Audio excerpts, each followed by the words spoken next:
Relation তো সবাই করতে পারে, কিন্তু একটা সম্পর্ক টিকিয়ে রাখাটা হচ্ছে বড় ব্যাপার। দুইটা মানুষের অনেক ভুল ত্রুটি হবে, নিজেদের মধ্যে মানিয়ে নিতে পারলেই সুন্দর। একজন ভালোবাসি ভালোবাসি বলে চেঁচিয়ে যাবে সারাক্ষণ, অন্যজন ইগনোর করবে, এমনটা হইলে তো হবে না। আজকে স্টোরিটা শুনলে বুঝতে পারবেন একটা ছেলে তার ভালোবাসার মানুষটাকে পাওয়ার জন্য কি না করতে পারে। ভাইটা আমাকে বলে যে আমাদের সম্পর্কটা ছিল 3 বছরের, অতি সাধারণ একটা ছেলে আমি। আমার আব্বু 20 বছর ইতালিতে ছিল, টাকা পয়সা কিরকম ইনকাম করেছে তার নাই বললাম। বাবার টাকা আছে বলে যে বুক ফুলিয়ে চলবো এরকমটা না, এগুলো আমার বাবার টাকা, আমার না। একটা সময় আব্বুরা অনেক কষ্ট করেছে, কত রাত না খেয়েও ছিল, তবে আমি কষ্ট কি জিনিস তা চোখেও দেখি নাই। ওনার যখন অনেক অর্থ সম্পদ হয়ে যায় তখন সিলেট মেইন টাউনে 5 তলা বাড়ি করে ফেলে। আমরা নিচের তলায় থাকতাম আর বাকিগুলো ভাড়া দিয়ে দিতাম। প্রিয় মানুষটার কথায় আসি, ওর সাথে পরিচয় আমাদের গ্রামের বাড়িতে। গ্রামে শুধু ঈদের সময় ঘুরতে যেতাম, না হয় বাকি সময় শহরেই থাকতাম। একটা মেলাতে ওর সাথে দেখা, পুরো পরিবারে ওই মেলাতে আসে। ওর চোখগুলো অনেক মায়াবী। আমি ওর খোঁজ খবর নেওয়া শুরু করি যে কোথায় থাকে, কি করে, এইসব। ও তখন ইন্টার ফার্স্ট ইয়ারে, ওইখানে একটা কলেজে স্টাডি করতো। আমিও পড়াশোনার মধ্যেই ছিলাম। গ্রামে যেতাম শুধু ওকে একটু দেখার জন্য। ওইখানে একটা ফ্রেন্ড ছিল, ওর বাইক ছিল,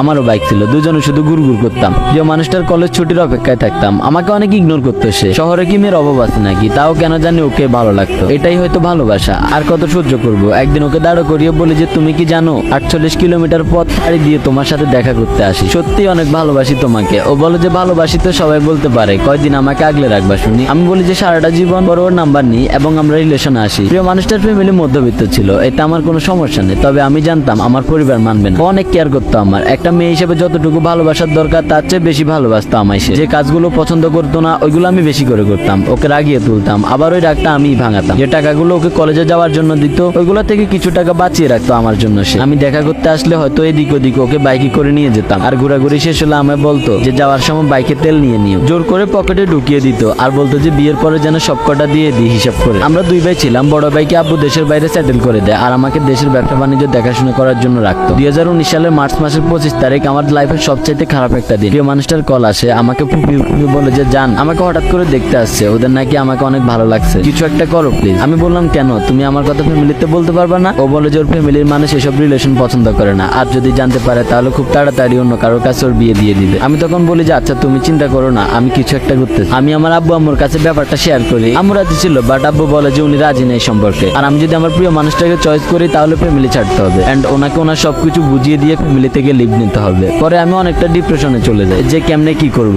আমি কোনো কাজও জানতাম না যে কিছু একটা করে খাবো। লাইফে যেমন একটা পরিস্থিতির শিকার হতে হবে কখনো ভাবি নেই। যার কাছে ভালো পরামর্শের জন্য গিয়েছি ওই বলেছে ফ্যামিলি ছাড়াটা ঠিক হবে না। আমি পরে আমার সিদ্ধান্তে ওকে নিয়ে পালিয়ে যাই, অনেক দূরে চলে যাই। একটা দুঃসম্পর্কের মামাতো ভাই আমাদের থাকার ব্যবস্থা করে। যাই হোক ওইখানে মানুষের জীবন অনেক সংগ্রামী, উত্তরবঙ্গ বলে কথা। শুরুর দিকে আমি রাজমিস্ত্রি কাজে যোগ দিই, প্রায় 7 মাস ওই কাজটা করি। হয়তো কারো বিশ্বাস হবে না, না হওয়ারই কথা, কারণ আমার বাবা ছিল রাজা এবং ওনার ছেলে বুঝি ওইসব কাজ করবে। কিছুই করার ছিল না, পরিস্থিতির শিকার। আমি যখন ওই কাজটা করে বাসায় ফিরতাম প্রিয় মানুষটা আমাকে জড়িয়ে ধরে অনেক কান্না করতো। ওর এইসব সহ্য হতো না। আমি ওকে বলতাম পাগলি কাজ করে খাই, চুরি না, আর কাজ না করলে চলবো কেমনে? ওই বলতো ওই কাজটা না করতে। পরে এর কিছুদিন পর আমি শহরে উঠি এবং প্রাণ কোম্পানিতে SR এর জব পাই। 2000 টাকা স্যালারি ছিল, সুন্দরভাবে আমাদের দিনগুলো যাচ্ছিল। আমি পালিয়ে যাওয়ার প্রায় 1 বছর পর আমার পরিবার থেকে কল আসে এবং আমাকে বলে যে পরিবারে ফিরে যেতে, বাট আমি যাইনি। ওরা আমাকে ছাড়া যদি 1 বছর থাকতে পারে তাহলে বাকি জীবনটাও থাকতে পারবে। আজ প্রায় 3 বছর আমরা হাসি খুশি সংসার করতেছি, আলহামদুলিল্লাহ অনেক হ্যাপি আছি। ওর পরিবার আমার পরিবার সবাই রাজি, কিন্তু এখন আমরা রাজি না। অনেক খারাপ সময় গেছে আমাদের। ওই সময়ের কথাগুলো মনে পড়লে এখনো চোখে পানি টলটল করে। কই কাউকে তো পাই নাই তখন। আমার প্রিয় মানুষটা স্যাক্রিফাইস আর নাই বললাম। ওর মতো প্রতিটা ছেলের কপালে একটা ভালো মেয়ে জুটুক।